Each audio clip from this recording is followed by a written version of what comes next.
Bike ঘৰখনৰ পৰা উলিয়াই দি ঘৰখন একেবাৰে নিজান যেন লাগিছে। এতিয়া মই কিনো কৰোঁ অকলে অকলে। মাও নাই, দেউতাও নাই, সকলোৱে আমাক এৰি থৈ গুচি গ'লগে। এতিয়া বায়ো আমাক এৰি থৈ গুচি গ'লগে। মই সঁচাকৈ কি কৰোঁ বাৰু অকলে অকলে। ঘৰখন দেখোন থাকিবলৈ মনে নোযোৱা হৈছে। আকৌ বাইক লৈও নানা ধৰণৰ চিন্তাই মুখ খুলি খুলি খাইছে। ভিনদেউটো যিটোহে নহয়, আৰু ভিনদেউ মাকগৰাকীও ভাল নহয়। একেবাৰে উপায় নোহোৱাতহে সেইখন ঘৰলৈ বিয়া দিব লগা হ'ল বাইক। মা দেউতাই কথা দি থোৱা আছিলে কাৰণে সেইখন ঘৰলৈ বিয়া দিব লগা হ'ল। কিন্তু বাই সেইখন ঘৰত কিমান কষ্টত আছে সেয়া অকল মই জানো। তাই নকলেও মই সকলোবোৰ বুজি পাওঁ। কাৰণ ভিনদেউ আৰু মাক অলপো ভাল নহয়, বহুত অহংকাৰী হয় সিহঁতি। কি কৰোঁ বাৰু, বায়ু তাত চাগে বহুত কষ্টত আছে।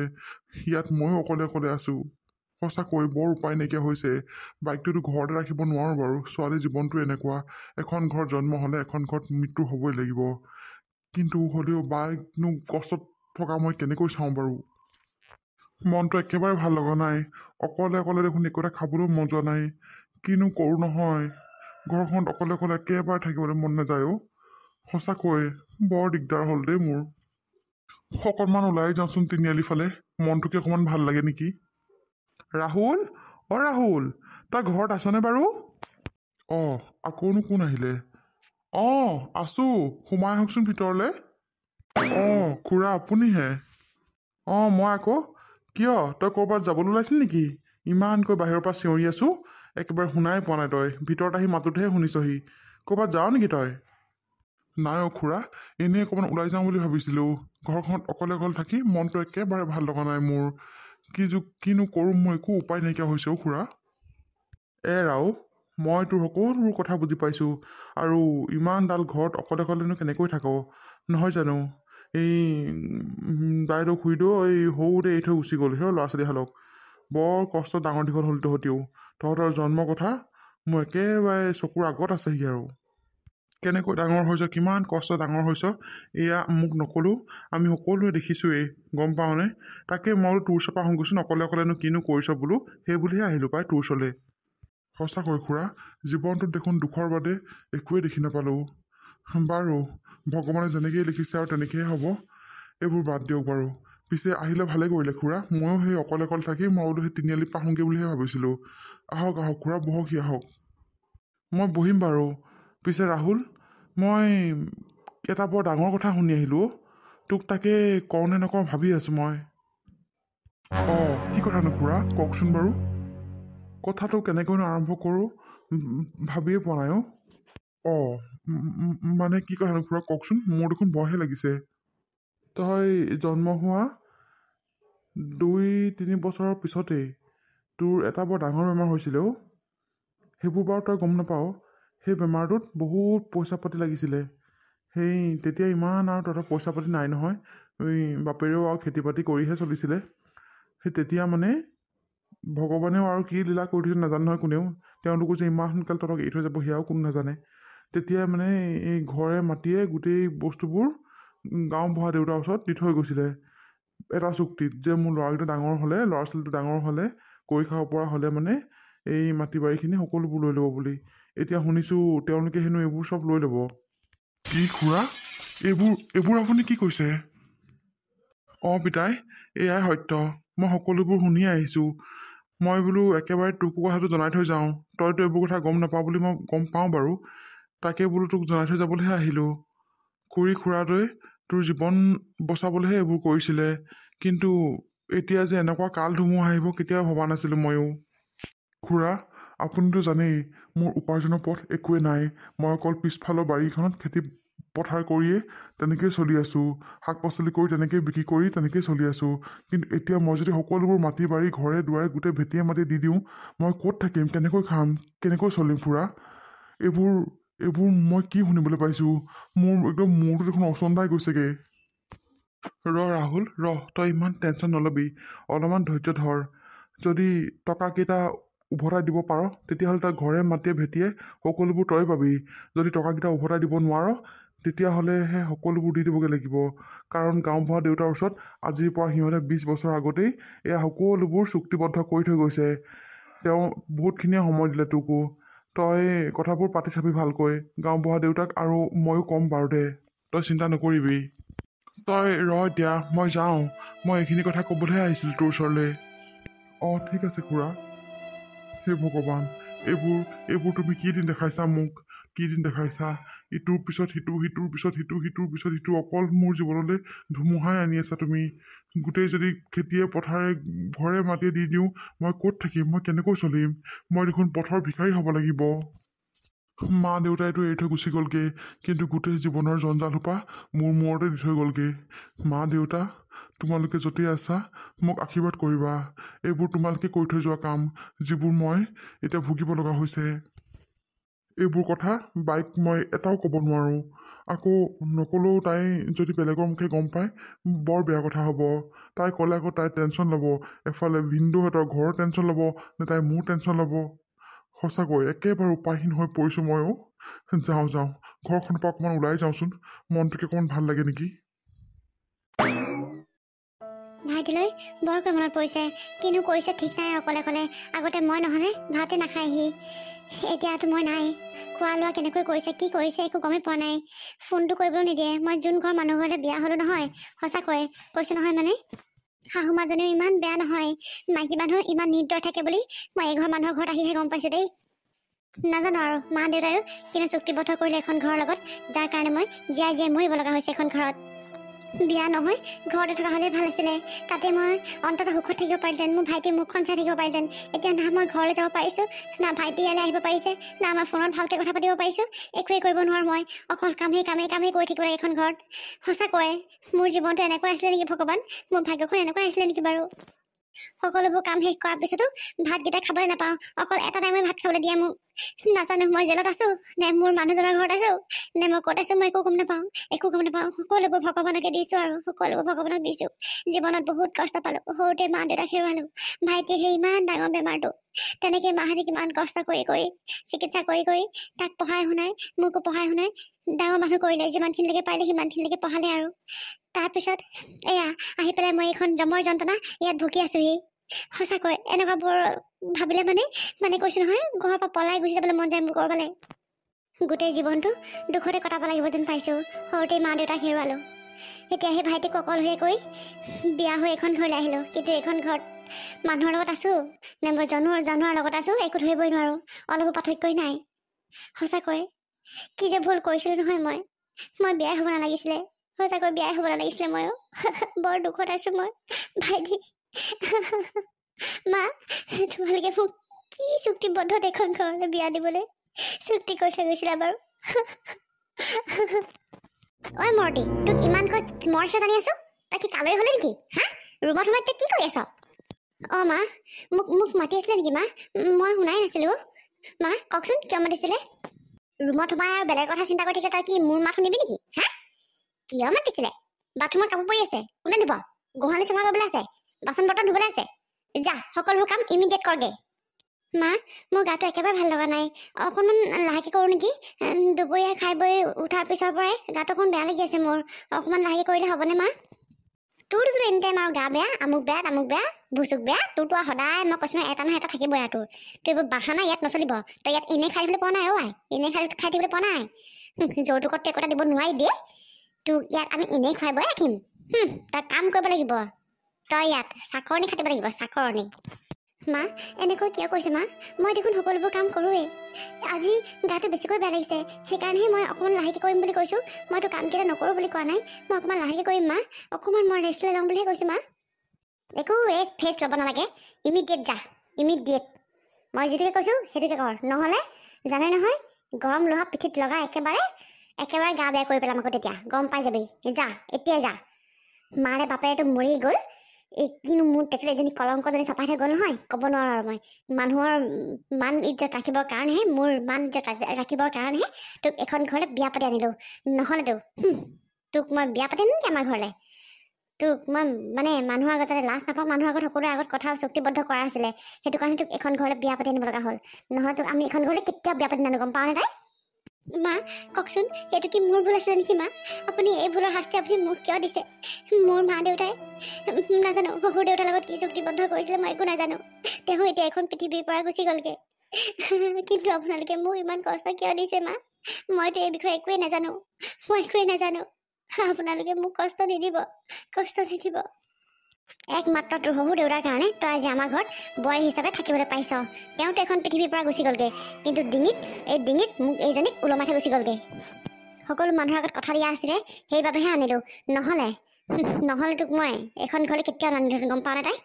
আৰু সেইকাৰণে এখন ঘৰলৈ যেতিয়া আহিছে, মোৰ মনৰ পচন্দৰ মতে মই এজনী বোৱাৰী আনিব নোৱাৰিলো, মোৰ একমাত্ৰ ল'ৰাটোলৈ। তই ইয়াৰ শাস্তি পাবই লাগিব।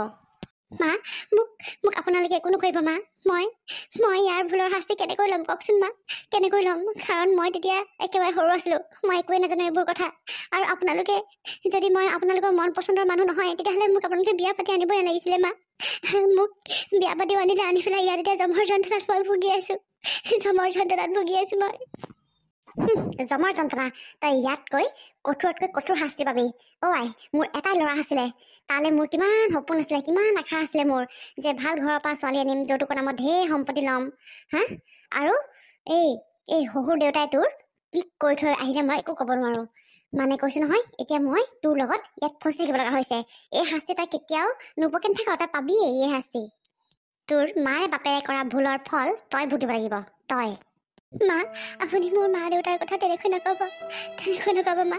মোৰ মা দেউতাৰ কথা তেনেকৈ ক'লে মই বৰ কষ্ট পাওঁ। তেওঁলোকে একো ভুল কৰা নাছিলে।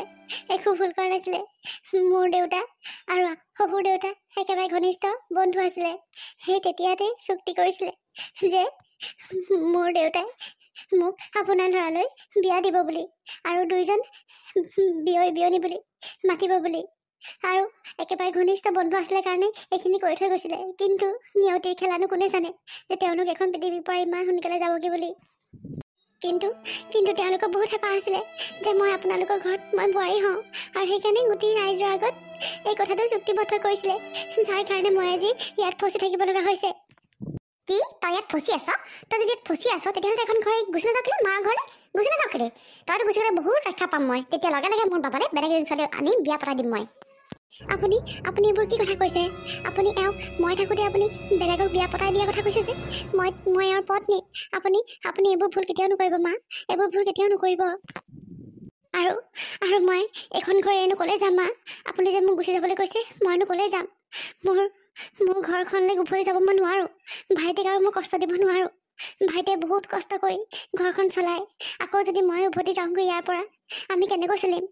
মা, আপুনি একো চিন্তা নকৰিব। আপুনি মোক যেনেকৈ ৰাখে মই তেনেকৈয়ে থাকিম। লাগিলে আপুনি ভাত খাবলৈ নিদিলেও মই ইয়াতে থাকিম। মোক চাকৰণি খাটি হ'লেও মই ইয়াতে থাকিম মা। আপুনি মোক ঘৰৰ পৰা ওলাই যোৱাৰ কথা নক'ব। মা আহি গ'লি এতিয়া নিজৰ অকাদত। সেইকাৰণে নিজৰ অকাদত থাকি পেলাই কথা কবি, মোৰ মুখে মুখে কথা ক'বলৈ চেষ্টা নকৰিবি। যা, এতিয়া মই যিকেইটা কাম দিছিলোঁ সেই কামকেইটা কৰগৈ। তোৰ গা বেয়া কিবা বেয়া সেইবোৰ বাহানা নচলিব ইয়াত। আৰু সেইবোৰ কাম কৰি মোক চাহকণ দেহি তোৰত মোক চুপতি কৰি মোৰ পিয়াহে লাগি গ'লগে। হ'ব মা, মই সকলোবোৰ কাম কৰিমগৈ এতিয়া যা, ইমিডিয়েট। ভগৱান, মই কি ভুল কৰিছিলো ছাৰ খালি তুমি মোক এইবোৰ শাস্তি দিছা। ভগৱান, এইবোৰ শাস্তি দিয়াতকৈ তুমি মোক মাৰি পেলোৱা ভগৱান। ঐ, তাই গলি নে ৰ'বা? মা গৈছো। কালি যে বিহু ফাংচনখনত যে কাজিয়া লাগিছিলে, তাক আজি পুলিচে উঠাই লৈ গ'ল নহয়। হয় নেকি? ভালেই কৰিলে দে, সঁচাকৈ দেই। এচাম মানুহৰ কাৰণে বিহু ফাংচনৰ সকলোবোৰ সদস্যই এই কমিটিৰ মেম্বাৰ সকলোৰে বদনাম মানে হয়গৈ, আৰু জেগাডোখৰো বদনাম হয়। আৰু মানুহবোৰ সঁচাকৈ দেই কেলৈ বাৰু কাজিয়া লাগিম বুলি আহে নি বাৰু সিহঁতি? হয় পাই, মই সেইটোৱে ভাবোঁ। আৰু সেই গেলাসোপাত এইটো গুলিকে খাই পেলাই আৰু কাৰো কথা নুশুনে, আৰু সিহঁতি একদম ৰজা সেইখন ৰাজ্যত। সঁচাকৈ দেই। পিছে ৰাহুলক নেদেখিলোঁ পাই, ৰাহুল যোৱা নাছিল নেকি বাৰু? সেইটো দেখোন, ৰাহুলৰ কথা কওঁতে ৰাহুল ওলাইছেহি। তোৰ আয়োগ বৰ দীঘল পায়। হয় নেকি? তহঁতি মোৰ কথা পাতি আছিলি নেকি? আকৌ তোৰ কথাই পাতি আছিলোঁ। পিছে তোৰ মনটো দেখোন মৰা, কিয়? কিবা হৈছে নেকি? বাইদেউক বিয়া দিয়াৰ পিছৰ পৰা দেখোন তোক ওলোৱাও নেদেখোঁ ঘৰৰ পৰা। তই অকণমান ওলাই কৰি আহিবি আকৌ। আৰু বাইদেউৰ কথা ইমানকৈ চিন্তা কৰি নাথাকিবি, হ'ব দে, বাইদেউৰ সুখত আছে নহয়। আৰু তই তোৰ এতিয়া নিজৰ কথা চিন্তা কৰ আৰু। ৰাহুল, তই আজিকালি ঘৰৰ পৰা একেবাৰে ওলাই নাহ। আৰু পিছে তোৰ কি হৈছে কচোন বাৰু? মনটো তোৰ এনেকৈ মৰা যে? কিনো কবি, গোটেই সংসাৰ দুখ সোপা মোৰ কপালতে দেখিলে যেন পাইছোঁ ভগৱানে। ইটোৰ পিছত সিটো সিটোৰ পিছত সিটো একোৱে দেখোন মই মানে হাত সাৰিবই নোৱাৰোঁ। এটাৰ পিছত এটা হৈয়ে থাকে।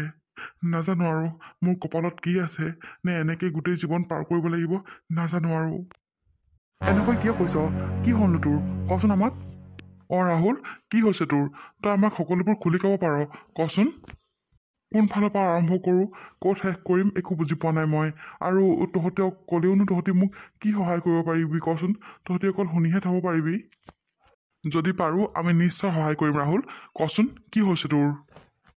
তহঁতিতো আমাৰ ঘৰৰ কথা সকলোবোৰ জানই। আমি কিমান কষ্টত ডাঙৰ হোৱা। সৰুতে মা দেউতাই এৰি থৈ গুচি গ'লগৈ। তেনেকৈ দুয়োটা কষ্ট কৰি কৰি খাই বৈ চলি আছিলোঁ। আৰু বাইকো তেনেকৈ বিয়া দিলোঁ। মোৰতো বেলেগ একো ইনকাম নাই। পিছফালৰ খেতি মাটি দৰাতে খেতি কৰি পেলাই যেন তেন চলি থাকোঁ। আৰু এতিয়া সেই সকলোবোৰ মোৰ পৰা যাবগৈ বোলে। সকলোবোৰ যাবগৈ মানে? কিনো ক'ম আৰু তহঁতক। মোৰ বোলে সৰুতে বৰ ডাঙৰ বেমাৰ এটা হৈছিলেও, আৰু সেইটো কাৰণে অজস্ৰ ধনৰ প্ৰয়োজন হৈছিলে। আৰু মাহঁতৰ ওচৰত ইমান ক্ষমতা নাছিলে যে সেইখিনি গোটাই পেলাই মোক ক'ৰবাত চিকিৎসা কৰিব। সেইকাৰণে বোলে গাঁওবুঢ়া দেউতাৰ ওচৰত সকলোবোৰ মাটি ভেটি আমাৰ তেওঁক জমা কৰা আছিলে। আৰু চুক্তিবদ্ধ কৰা আছিলে যে মই নিজে কৰি খাব পৰা হোৱালৈকে যাতে তেওঁ আমাৰ পৰা এইবোৰ একো দখল কৰি নলয়। এতিয়া মই নিজে কৰি খাব পৰা হ'লোঁ যে, সেইকাৰণে এয়া বোলে সকলোবোৰ লৈ যাব। এতিয়া বোলে সেই সময় আহি পালেহি। এইটোচোন বৰ বেয়া কথা হ'ল। সেয়া সকলোবোৰ যদি লৈ যায় তোৰ পৰা, তই ক'ত থাকিবি, কেনেকৈ থাকিবি? পিছে এই সম্পৰ্কে তই বাইক জনাইছিলি নে? নাই এইবোৰ মই বাইক একোৱেই কোৱা হোৱা নাই। মানে বাইকনো কেনেকৈ কওঁ, মই একো ভাবি পোৱা নাই। এইবোৰ কথা ক'লে তাই কেনেকৈ কি কৰিব বাৰু কচোন তই। আৰু তহঁতি ভবাৰ দৰে বাই জীৱনটো ইমান সুখৰ নহয়ও। বায়ো বহুত কষ্টতহে আছে তাত। মই সকলোবোৰ কথাই গম পাইছোঁ। কিন্তু মই এতিয়া উপায়হীন। মই একো কৰিব নোৱাৰোঁ। মই কি কৰোঁ কচোন? আৰু গম পাইছোঁ যে বোলে যদি মাটি ভেটি কাগজখিনি যদি মই গাঁওবুঢ়া দেউতাৰ পৰা আনিব লাগে, তেতিয়াহ'লে মোটামুটি 10-12 লাখ টকা দিব লাগিব। তেতিয়াহে মই সকলোবোৰ ঘূৰাই পাম। আৰু মোৰ বেমাৰত বোলে সিমানখিনি টকা খৰচ হৈছিলে। এতিয়া কচোন তই, মোৰতো একো ইনকাম নায়েই। মই এই সাধাৰণভাৱে মই থাকোঁ আৰু খেতি বাতি কৰি চলোঁ। মই বাৰু 10-12 লাখ টকা কেনেকৈ গোটাই দিওঁ এতিয়াই কচোন তই। মই একেবাৰে উপায়হীন হৈ পৰিছোঁ। তহঁতি পাৰ যদি মোক কিবা এটা বুদ্ধি দেচোন, কিবা আইডিয়া এটা দেচোন যদি পাৰ। পটককৈ এনেকৈ আইডিয়া দিলে নহ'ব। সকলোবোৰ কাম ভালকৈ ভাবি গুণি কৰিব লাগিব। আমি সহায় কৰিম বাৰু তোক, তই চিন্তা কৰিব নালাগে। কিন্তু ইমান পটককৈ আমি পইচা পাম কেনেকৈ? মোৰ ওচৰতো ইমান টকা নাই নহয়। বুজি পাইছোঁ মই সকলোবোৰ। তহঁতৰ ওচৰততো ইমানকৈ কেনেকৈ টকা থাকিব কচোন? তহঁতিওতো চাকৰি বাকৰি নকৰ নহয়। তাকেহে বৰ চিন্তাত পৰিলোঁ মই। কি কৰোঁ বাৰু? মই ভাবিছোঁ বাইকো কথাবোৰ জনাওঁ নেকি। বাইদেউৰ লগত কথাবোৰ আলোচনা কৰি চাওঁ। বাইদেউ যদি কিবা উপায় দিব পাৰে তেতিয়া ভালেই হ'ব দেচোন। তাইক ক'বলৈ মোৰ বেয়াই লাগে। তাই ক'লেওনো তাই কি কৰিব? তাই বেছিকৈ চিন্তাহে কৰিব। কিন্তু তাইক নক'লেও নহ'ব ন, তাইক ক'বই লাগিব। তাইক আগতে জনাই লওঁ তাৰপিছত গাঁওবুঢ়া দেউতাৰ ওচৰলৈ আমি যাম। কথাবোৰ পাতি চাওঁ কি কৰে। যদি তেওঁ আৰু দুটামান সুবিধা দিয়ে তেতিয়াহ'লে ভালেই হ'ব। নহ'লে চাচোন, ঘৰে মাটিয়ে ভেটিয়ে গোটেইবোৰ দি দিলে মই ক'ত থাকিম বাৰু? মই পথৰ ভিখাৰী হ'ব লাগিব দেখোন। সেইটোৱে আকৌ। মই জনামতে গাঁওবুঢ়া দেউতা ইমানো বেয়া মানুহ নহয়। তেওঁক ক'লে তেওঁ নিশ্চয় বুজি পাব। আৰু এতিয়া তোৰ অৱস্থা যিটোহে, তেওঁক ক'লে তেওঁ নিশ্চয় বুজি পাব। মোৰ সেয়া বিশ্বাস আছে। নাজানো আৰু কি হ'বগে। ভগৱানৰ ওপৰত এৰিছোঁ সকলোবোৰ। মোৰ ভাগ্যখননো ইমান বেয়া নে চাচোন বাৰু। কিনো ক'ম আৰু। সঁচাকৈ এনেকুৱা যাতে আৰু বেলেগৰ লগত কাৰো লগতে নহওক দেই ভগৱান। এনেকুৱা কেতিয়াও কাৰো লগত নকৰিবা। পিছে তহঁতি এতিয়া মই ঘৰলৈকে যাওঁ। ঘৰৰ পৰাই বাৰলৈ ফোন এটা কৰি পেলাই তাইক জনাওঁগৈ। আৰু কাইলৈ যদি অকণমান সোনকালে আহিবি, যাতে আমি গাঁওবুঢ়া দেউতাৰ ওচৰত গৈ সকলোবোৰ কথা ভালকৈ বুজাই ক'ব পাৰোঁ। ঠিক আছে বাৰু দে, আমি সোনকালে যাম। তই এতিয়া যা। বাইক সকলোবোৰ কথা বুজাই কগৈ ভালকে। ঠিক আছে বাৰু। সঁচাকৈ বেচেৰাটোলৈ বেয়াই লাগে। সৰুতে খুৰা খুৰীয়ে তাইক এৰি থৈ গুচি গ'লগৈ। ইমান দুখত ডাঙৰ দীঘল হৈছে। এতিয়াও চাচোন এনেকুৱানো বাৰু কাল ধুমুহা আহিব লাগেনে বাৰু তাৰ জীৱনলৈ? আমি তাক যেনেকৈ হ'লেও সহায় কৰিব লাগিব। সি আমাৰ লগৰ হয়। আমি যদি তাক সহায় নকৰোঁ, তাক কোনে সহায় কৰিব কচোন? আমাৰ বাদে আৰু তাৰ কোনোৱেই নাই। ময়ো সেইটোৱে ভাবিছোঁ। আমি তাক যেনেকৈ হ'লেও সহায় কৰিম। এতিয়া বৈ আমিও যাওঁগৈ ঘৰলৈ। বৈ।